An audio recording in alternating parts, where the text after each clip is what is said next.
Recently on 9th of January 2025 GSTN ने एक advisory issue किया है जिसमें उन्होंने बताया है कि फ्रॉम जनवरी 2025 ऑनवर्ड्स जब भी आप अपने जीएसटीआर 1 की फाइलिंग करोगे तो इन दैट केस आपको एचएसएन कोड की रिपोर्टिंग करनी मैंडेटरी है। पहले एचएसएन कोड की रिपोर्टिंग करनी ऑप्शनल थी और अब से मैंडेटरी कर दिया गया है। और फर्दर क्या है कि पहले जब आप अपने एचएसएन कोड का डिटेल फीड करते थे जीएसटीआर 1 में तब आप मैनुअल एंट्री भी कर सकते थे। मतलब अगर आपको कुछ एचएसएन कोड का डिटेल फीड करना है तो आप एचएसएन को टाइप करोगे और उसे मैनुअली फीड कर सकते थे, लेकिन अब उसे ऑटोमेटिक कर दिया गया। मतलब उसे आपको ड्रॉप डाउन से सिलेक्ट करना है, आप उसमें कोई मैनुअल एंट्री नहीं कर सकते हो। तो फर्दर अब क्या है कि ये टेबल नंबर 12 में एचएसएन कोड की रिपोर्टिंग की जानी है और ये टेबल नंबर 12 में एक वैलिडेशन भी लगा दिया गया है। मतलब अगर आप अपना B2B और B2C के डिटेल्स को कहीं पे भी जीएसटीआर 1 में रिपोर्ट कर रहे हो तो वो वैलिडेट किया जाएगा फ्रॉम टेबल नंबर 12 जहाँ पे आपने एचएसएन कोड का डिटेल फीड किया है। और अगर वो वैलिडेट नहीं होता है तो इन दैट केस आप रिटर्न फाइल नहीं कर सकते हो। तो प्रेजेंटली ये वैलिडेशन जो है वो ट्रायल में है। मतलब अगर अभी भी अगर फॉर एग्जांपल आपने B2B का डिटेल फीड किया है जीएसटीआर 1 में और वो B2B का डिटेल आपने एचएसएन में फाइल नहीं किया है तो इन दैट केस आपको वैलिडेशन एरर शो करेगा। बट प्रेजेंटली वो एरर को आप स्किप करके रिटर्न फाइल कर सकते हो। But later on in future ये टेम्परेरी फेज को हटा के परमानेंटली फिक्स कर दिया जाएगा।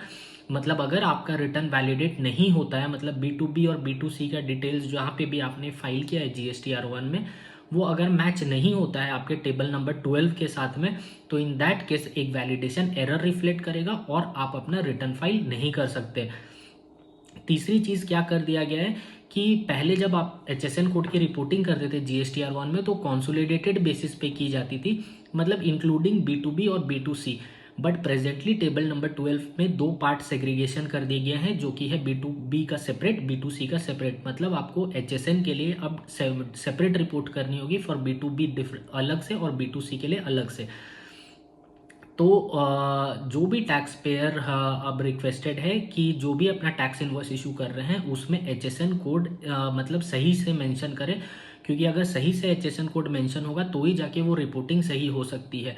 और दूसरी चीज़ जीएसटीएन ने एक ये टेबल नंबर 12 में एक फीचर भी इंसर्ट किया है जहाँ से कि आप एचएसएन कोड के लिस्ट को डाउनलोड कर सकते हो जिसमें कि डिस्क्रिप्शन के साथ में वो लिस्ट अवेलेबल है, तो वहाँ से आप रेफ़र कर सकते हो। और पहले और कुछ टैक्स पेयर्स ऐसे भी हैं जो कि जीएसटीआर 1 में एचएसएन कोड की फाइलिंग नहीं करते थे, तो अब जनवरी 2025 से उनके लिए भी फाइलिंग करना मैंडेटरी हो गया है।